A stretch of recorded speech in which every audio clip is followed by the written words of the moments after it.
गणेश चतुर्थीच्या दुसऱ्या दिवशी ऋषीपंचमी येते. या दिवशी सप्तर्षींची पूजा केली जाते. या दिवसाचं वैशिष्ट्य म्हणजे ऋषीचं व्रत करणाऱ्या स्त्रियांनी या दिवशी बैलाच्या कष्टाचं काहीही खायचं नसतं. ऋषीपंचमीच्या नैवेद्यासाठी एक खास भाजी केली जाते.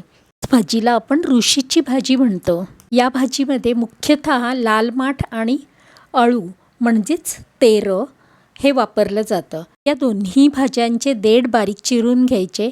नंतर लाल माठ आणि अळूची पानं दोन्ही एकदम बारीक चिरून घ्यायचे.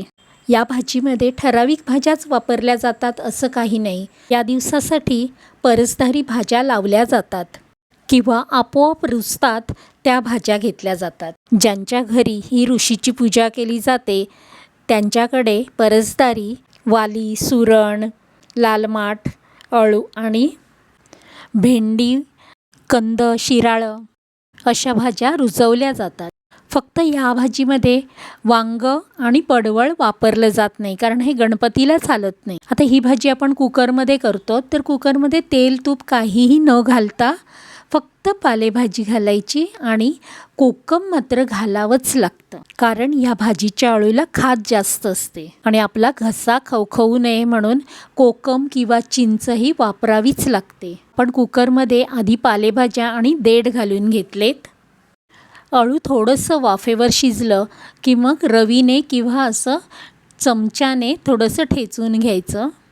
मग त्यात थोडा चिरलेला सुरण, भुईमुगाच्या ओल्या शेंगा सोलून त्याचे दाणे घेतलेत, केळी, बटाटा, नंतर भाज्यांचे देठ घातले, मध्ये थोडी कोकम घातलेत, गाजर घातले, भेंडी, मक्याचे दाणे, चिरलेल्या वाली अशा ज्या उपलब्ध असतील त्या भाज्या घालायच्या.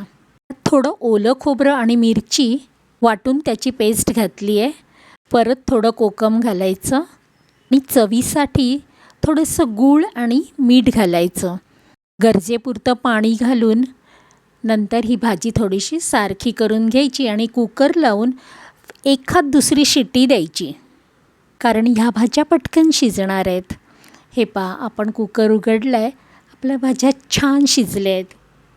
या भाजीबरोबर हातसडीच्या तांदळाचे किंवा वरीच्या तांदळाचा भात केला जातो. तसं पाहिलं तर आपण तेल तूप न वापरता किंवा कुठलीही फोडणी वगैरे न देता, मसाले न वापरता ही भाजी करतो.